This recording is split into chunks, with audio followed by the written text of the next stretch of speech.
Bueno, hoy domingo, aquí a las 3:30 de la tarde, en una tertulia entre Carlos Lang y mi persona, Maggi Kumare, conversando un poco y haciendo un recuento histórico de lo que ha sido nuestro proceso en el trabajo pedagógico, sobre todo de autogestión pedagógica, y que nos llama mucho la atención en esta coyuntura que estamos viviendo, donde la formación virtual y la formación a distancia es necesario desarrollarla con mayor fuerza. Desde la investigación acción, del cual nosotros hemos formado parte de hace más de 3 décadas, la Red Nacional de Investigación Acción Simón Rodríguez, siempre ha sido nuestro fuerte el análisis y el trabajo práctico de cómo lograr la soberanía cognitiva. Y conversábamos aquí como pareja, por qué cuesta tanto asumir la autogestión pedagógica. Yo le preguntaba a Carlos Lan: Carlos, ¿qué pasa que la gente le cuesta tanto asumir el proceso formativo, la lectura, el análisis, la sistematización, la reflexión crítica del aprendizaje para poder ser autogestor de su propio proceso? Veamos qué nos responde Carlos. Bueno, yo creo que para una reflexión que trascienda, que no sea una recolección de anécdotas o una, digamos, acumulación de hechos y sucesos, se requiere un marco, una perspectiva histórica que pase por la reflexión sobre lo que se ha hecho, lo que se ha dejado de hacer, cuál es el acumulado histórico, digamos, de la corriente pedagógica, el movimiento pedagógico. Y eso pasa porque en nuestro caso somos autores, actores, podemos dar testimonio de 30 años de un trabajo que ahora que estamos en un proceso de cambio en las últimas 2 décadas, pero tuvimos mucho rato en la fase previa, que también estuvimos librando una batalla contra corriente desde el salón de clases, desde el campo popular, desde la fábrica. Entonces, cualquier respuesta simplista que haga un corte y que no tenga esa historicidad va a fallar en la apreciación porque, por ejemplo, comenzamos con los hitos, digamos así, de una fase de trabajo de investigación que tú, con la cual yo te conocí casualmente en un taller de investigación a acción en el aula.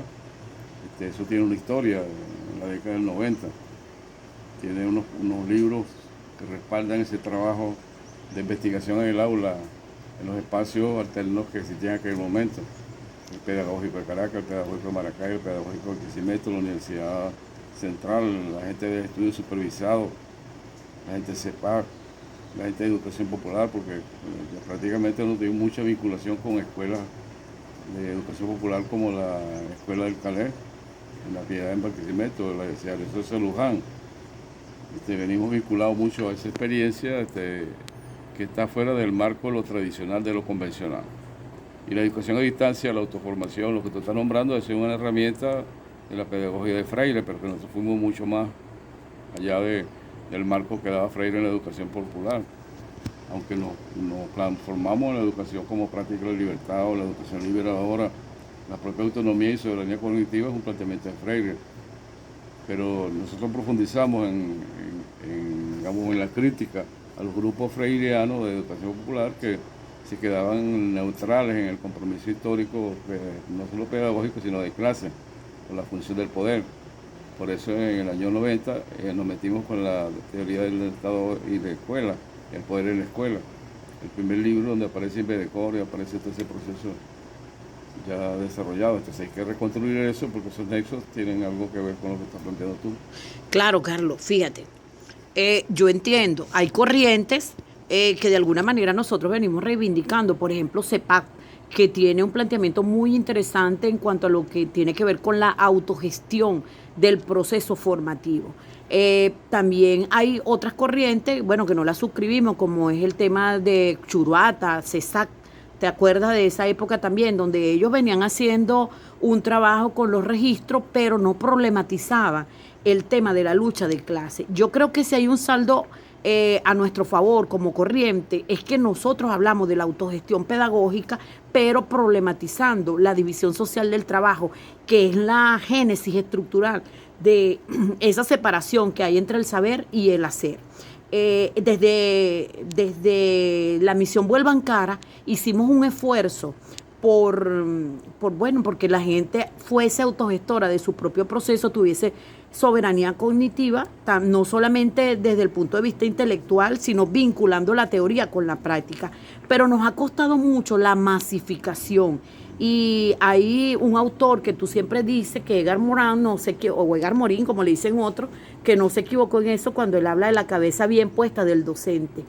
¿A qué crees tú que se ha debido ese problema de la masificación, de la autogestión pedagógica, de la soberanía cognitiva, o simplemente que la gente continúe en el proceso problematizando su propio proceso de formación, que muchas veces la gente se nos va, abandona, y que a lo mejor en estos momentos en lo que estamos haciendo en los diplomados, en los cursos, en las formaciones virtuales, nos está pasando? ¿Qué opinas tú de eso?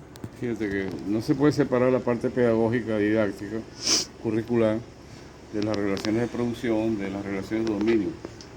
Ahí hay un tema con la cual el movimiento pedagógico, la corriente histórico-social, tiene una respuesta, o tiene una búsqueda, tiene líneas de proceso. Por ejemplo, cómo vincular el área de los paradigmas, por ejemplo, la crisis de paradigma o el planteamiento de los enfoques.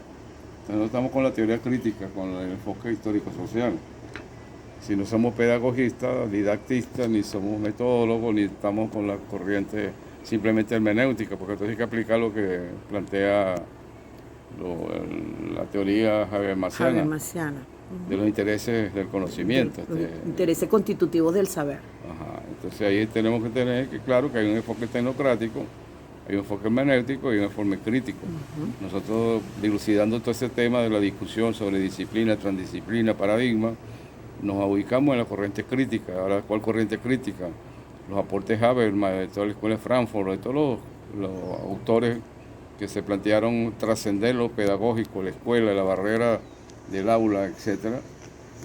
Tenía que redimensionar el currículo, el planteamiento del currículo, vinculándolo a la producción, a las relaciones de producción. Entonces fuimos quizás uno de los primeros grupos o equipos o tendencias que vincularon la acción pedagógica, el currículo, a las relaciones de producción como la división social del trabajo.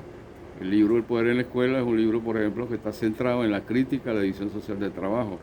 La vinculación entre incluso el enfoque taylorista, fordista, neofordista, al currículo, a las clases magistrales, a las disciplinas, a las asignaturas, a las materias, a la estructura del currículo, a la administración del currículo, la evaluación, a la forma de organización del aula y de la escuela, de la escuela comunidad.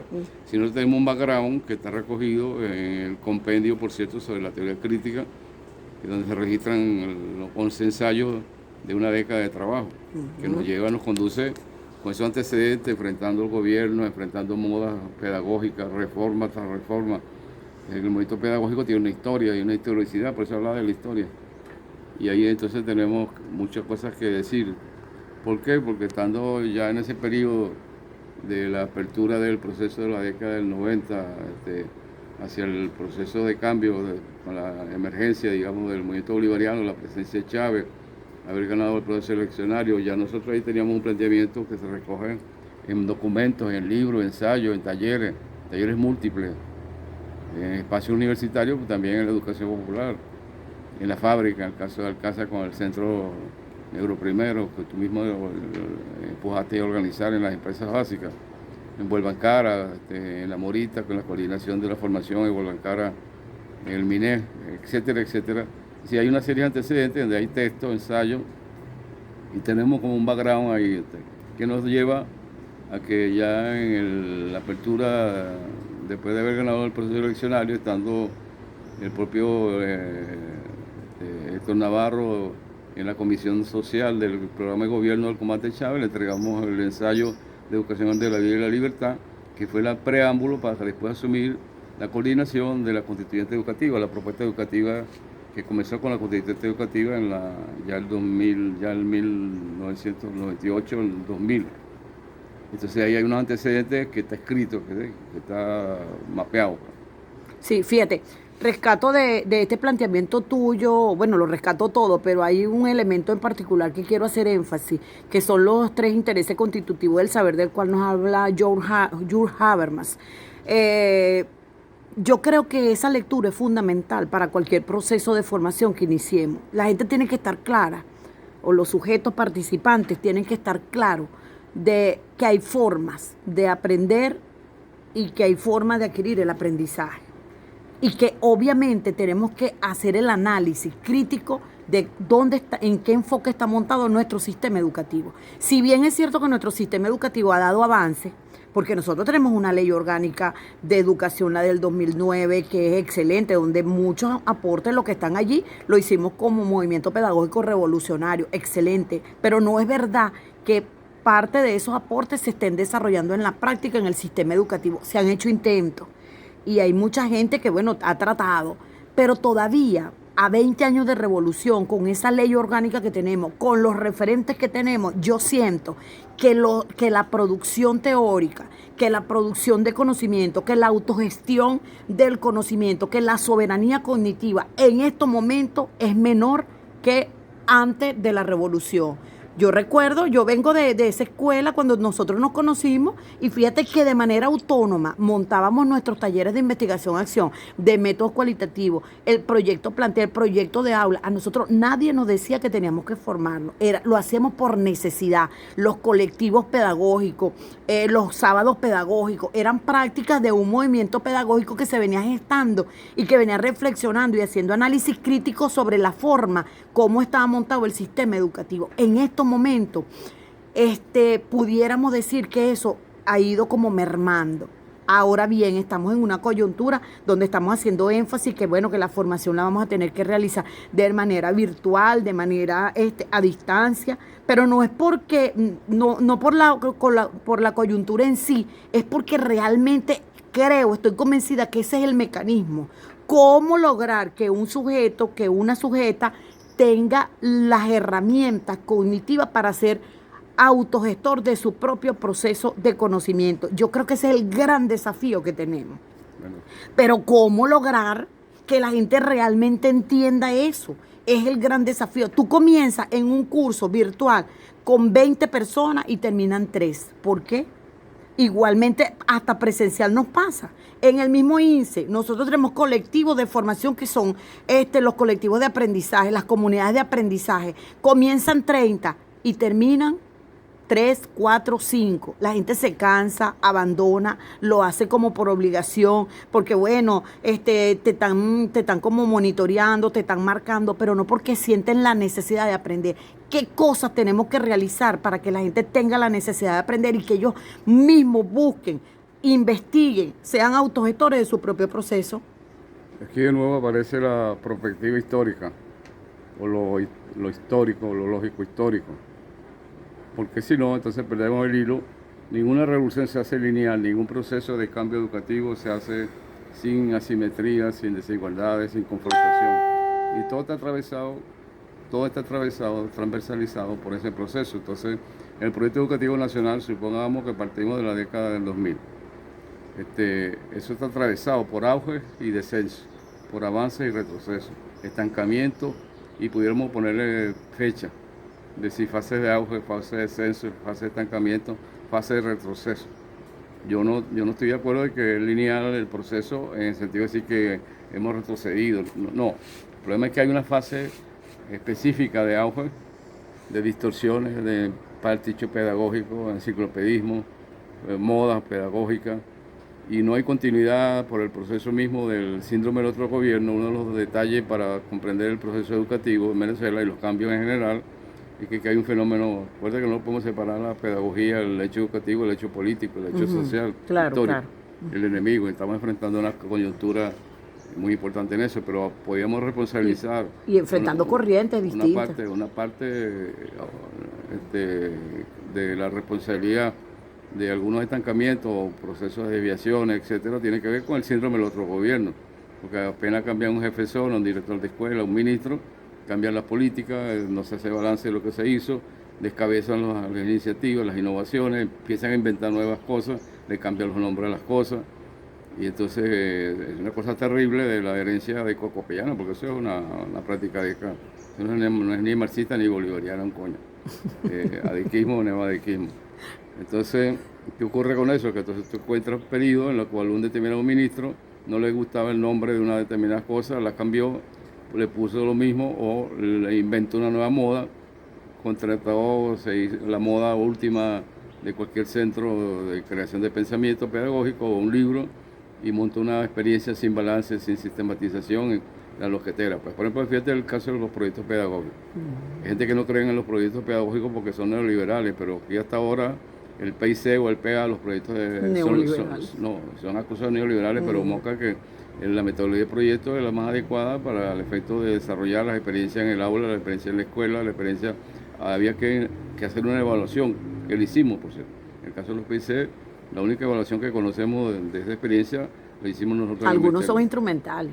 Sí, pero hicimos la evaluación, por lo que quiero decir, encuentros, y eso quedó en papeles, pues por ahí está la evaluación de los PIC o de los PA. Y el material de Buscando la Huella también. Ese es el que estoy hablando, Buscando la Huella como material de evaluativo. Ahora, eso tiene que ver entonces con que tenemos un enfrentamiento que es de carácter político e ideológico, incluso tiene que ver con la nueva sociedad, con el programa revolucionario, con la organización del magisterio, porque al final de cuentas ahí se involucran varios aspectos, varios planos, desde el teórico conceptual, que es qué enfoque tenemos, cuál es el paradigma que escribimos, cuál es la metodología, cuál es la didáctica, porque en el caso del proyecto educativo nacional y de la corriente y del método pedagógico, nosotros hemos pensado que la didáctica es clave como expresión del enfoque y de la metodología y que se expresa en las herramientas que debe utilizar el educador popular, el facilitador de aprendizaje, el mediador o el docente, como se quiera llamar. Entonces necesitamos unas herramientas, unos instrumentos, unos recursos, que no sea la tecnología por la tecnología, que no sea el diseño institucional, que sea un proceso de aprendizaje que corresponda a un paradigma, un enfoque liberador, que apunte a lo que tú estás planteando, el aprender a aprender, el aprendizaje, la liberación, pues la educación liberadora. Sí, yo creo que el secreto está allí, ¿no? O el secreto no, o el desafío, el reto que tenemos es lograr la metacognición. Pero en estos momentos, con el trabajo que se viene haciendo a través de la formación virtual, no sé qué opinión te merece. Yo particularmente creo que el Internet es un gran recurso. En la época nuestra teníamos que leer los libros directamente, tenemos que buscar el libro, hacer la lectura, pero en estos momentos en el Internet tienes todo.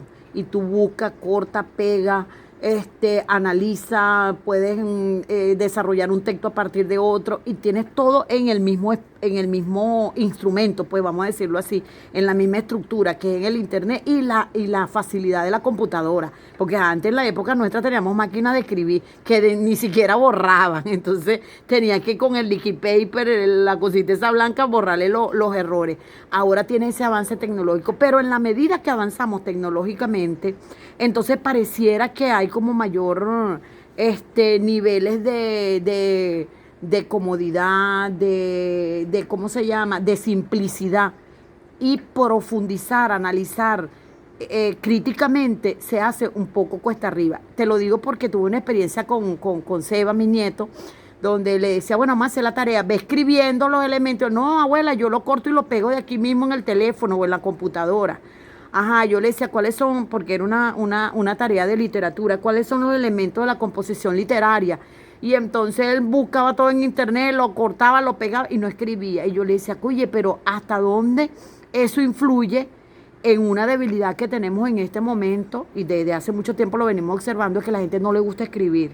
Tú pones a una persona, o a la mayoría, no voy a generalizar, pero la mayoría, tú lo pones a escribir una cuartilla y ¿cómo les cuesta? ¿Cómo cuesta redactar una cuartilla? Imagínate tú cómo cuesta sistematizar, cuando la sistematización es un nivel mucho más profundo que escribir, que crear cualquier párrafo de manera literaria. Entonces, ¿cómo no se aprecia o no se sabe utilizar los mecanismos que tenemos al alcance en este momento desde el punto de vista tecnológico para profundizar esos aspectos desde el punto de vista de la soberanía cognitiva? Ahora, ahí hay que tener como una lectura crítica de todos los desarrollos de la tecnología educativa, la tecnología en general. Aquí hay una discusión macro, sobre la crítica al modelo tecnológico, al estilo tecnológico que sustituye y que permea, digamos, las modas, no solo en el campo de la educación, en todo. Pero en el caso educativo eso está súper, digamos, desmembrado, está desarticulado. Porque eso son modas que tienen una fuerza terrible, porque se mercantilizan, porque hay una visión lucrativa, porque hay una simplificación de los procesos de aprendizaje. Es decir, lo efímero sustituye lo permanente, la idea de ahorrar tiempo y de la esclavización con el tiempo amputa o atrofía, porque cuando el chamo no sabe redactar, no sabe escribir, porque no lo hace. No vas a aprender a escribir solamente... Corta y pega. Hay una separación, entonces aquí el problema central es la división del trabajo intelectual. El trabajo intelectual, el trabajo manual, la separación entre la mente y las manos, la separación entre la hacer y el saber. Y eso, la tecnología, los avances científicos técnicos, la propia TIC, ¿no? La tecnología de la información y la informática, no han podido resolver ese problema. Si tú no puedes desplazar la capacidad de pensar, de criticar, de desarrollar procesos de aprendizaje auténtico, significativo, por la vía de un ritmo, de un algoritmo, de un código binario, de una función, una aplicación. Eso es incorrecto. Toda la lectura que yo conozco de los sistemas informatizados, digitalizados, o las teleclases, todo ese proceso que hemos vivido en las misiones educativas, la misión Sucre yo lo viví de cerca. Pero quería plantearte el tema que tiene que ver con eso directamente. El rollo de la abolición del trabajo manual, irse hacia lo intelectual, hacia el dominio de lo instrumental, técnico instrumental, frente a la capacidad de pensar y de razonar. Las habilidades y destrezas manuales están subestimadas, están relegadas, se va a una hiperconcentración de lo intelectual y de lo mental, por la rapidez del pensamiento, por la búsqueda, y eso se nombra en la ciencia y de la tecnología, que amputa la capacidad de pensar. Entonces hay que volver a aprender a pensar, hacer el esfuerzo por enseñar a pensar, por aprender a aprender. Es una tarea liberadora, no porque lo diga Eva Morán, sino que la reforma del pensamiento hoy es clave, la revolución cultural, por ejemplo, la revolución educativa. La educación liberadora puede ser cualquier cosa, por eso yo le tengo prudencialmente una observación crítica a los métodos utilizados, mercantilizados que están en el mercado, que están en la moda. Y ya cuando aparecía el TEIDE en educación, cuando yo estaba en la escuela de educación, en la EUS, estudio universitario supervisado. Explica que el TEIDE. Apareció TEIDE, que ¿Tecnología? Había un grupo del Departamento de Tecnología Educativa que nos aplicó una cosa llamada diseño instruccional, tecnología educativa y diseño instruccional. Después la moda TEIDE. Ahí ellos eliminaron la didáctica general y la didáctica especial que se hacía en las escuelas y en las facultades de educación, la eliminaron por la tecnología educativa. El desastre que vino con la formación docente. Nosotros le dimos una batalla campal durante años a eso. Batalla campal, incluso paramos la reforma curricular en educación hasta donde pudimos, porque ahí lo que buscaban era sustituir la capacidad crítica, porque entonces viene la lectura política. Un maestro crítico va a formar un alumno crítico, ¿okay? Que tiene que ver con la adecuación, con reproducir la dominación en el aula, reproducir la dominación en la escuela, y va a ser parte del problema de la raza. No creas que la lucha social, la lucha en lo político, en la esfera de clase étnica o de género, como la quiera ver, en lo social, no se refleja en el currículo, en la didáctica, en las estrategias, en las metodologías, en el espacio escolar. Entonces, eso lo discutimos. Y ahí el proyecto educativo nacional, el proyecto pedagógico, tiene un planteamiento educativo que no es integrable, que no se puede domesticar, que no se puede homologar a cualquier moda tecnológica. Entonces nosotros planteamos una combinación por eso entre las tecnologías educativas, hacer una reecuación de esas tecnologías, la lectura crítica de esas tecnologías, que no apabulle, que no desconozca, que no elimine el desarrollo histórico, por ejemplo, que hemos tenido en Venezuela, en el caso de la LOE. Te voy a citar dos artículos que son claves para eso. El artículo 6 de ordinar 3 por allá y el artículo 14. El 6 se refiere a que hay que superar la fragmentación, la dispersión del conocimiento. Okay, eso requiere discutir la división del trabajo, la división entre lo intelectual y lo moral y lo manual. Y el artículo 14, donde yo me metí con fuerza con eso, donde se plantea que la didáctica que hay que emplear es una didáctica de proceso integral, okay, que te vincule con la investigación. La didáctica investigativa, no tiene rango de ley en el artículo 14. Tú vinculas las dos cosas y son los dos artículos más avanzados que tenemos en la LOE, y que nos garantiza que por esa vía hay una reflexión, una perspectiva para trabajar esos tópicos que lo hemos desarrollado. En el caso del programa Toda la mano de la siembra y de los proyectos educativos hemos reivindicado la didáctica investigativa, 20 premisas de didáctica investigativa, que es un procedimiento, no es una taxonomía, no es un diseño instruccional, es un procedimiento didáctico pedagógico. Hay una diferencia de terminología, ¿eh? Cuando tú me hablas de diseño ya, o de marco, o de modelo, yo te estoy hablando de procesos didácticos o investigativos. La didáctica es proceso, eso está en la ley, eso no es que yo lo estoy inventando. Para eso peleamos bastante, 30 años peleando por eso. Cuando yo veo que hay un diseño instruccional acrítico, tecnocrático, me paran los pelos porque entonces eso requiere que discutamos de qué enfoque estamos hablando, de qué metodología, de qué pedagogía, qué didáctica. Bueno, fíjate, un poquito ya como para ir cerrando este primer debate.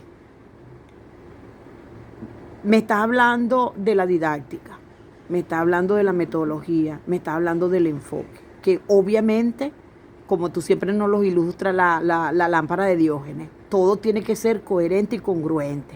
O sea, la didáctica, las estrategias, la metodología y el enfoque. Por eso es que combinar elementos de unos diseños instruccionales con un supuesto enfoque que es liberador, que es emancipador, no nos permite porque hay incongruencia totalmente ahí, que es lo que hablamos del pasticho pedagógico. En este momento que vive nuestra revolución, nuestra juventud, para nosotros es sumamente importante que nuestra juventud dé el salto cualitativo en los procesos formativos. Pero estamos hablando de estos elementos que te decía anteriormente, la didáctica, de los métodos, de los enfoques. ¿Cuál entonces sería los métodos más adecuados para que nuestra juventud realmente se apropie de esas estructuras mentales que ellos puedan tener esa soberanía cognitiva? Eso es un elemento que quiero que más o menos nos los toques por allí. El otro elemento es cómo lograr que haya un interés emancipatorio en nuestra misma juventud, de apropiarse de estos aspectos, que estamos haciendo un análisis crítico sobre cuál es la realidad de la educación que nosotros tenemos. Un joven sale de bachiller, sale como bachiller. Igualmente existen muchas deficiencias en la mayoría de ellos sobre la lectura, sobre la escritura, sobre el análisis crítico, sobre la sistematización y sobre todo en el análisis integral de todos los hechos que ocurren en la sociedad, que tiene que ver obviamente con el fraccionamiento de cómo se viene desarrollando la formación. ¿Cómo hacer? O sea, ¿cuáles son los elementos fundamentales para lograr ese pensamiento integral, pero un pensamiento reflexivo, crítico, que esté vinculado a todas las relaciones sociales que existen? ¿Cuál es la didáctica? ¿Cuál es el método? ¿Cuál es el enfoque adecuado a partir de la realidad que estamos viviendo y de la necesidad que tenemos como revolución? Sí, fíjate, a riesgo de parecer repetitivo, ahí hay que partir del enfoque, del paradigma, del Proyecto Educativo Nacional, de la LOE, para hablarlo en términos de desarrollo en nuestra experiencia concreta, de los proyectos de aprendizaje, etc. Si tú no puedes mandar eso para el cipote, eso está en el marco filosófico de la educación bolivariana, con sus altibajos y sus avances y sus retrocesos, pero están en la LOE, por la cual peleamos bastante, ¿no? Tanto en el proyecto educativo como en la LOE. Somos autores, actores de ese proceso. Ahora, cuando nos metemos con el qué hacer, ahí aterrizamos de nuevo, porque en el aula, en tu manera de abordar la facilitación o la mediación de los procesos de aprendizaje, ahí está expresándote los lentes, las herramientas, las estrategias, los instrumentos.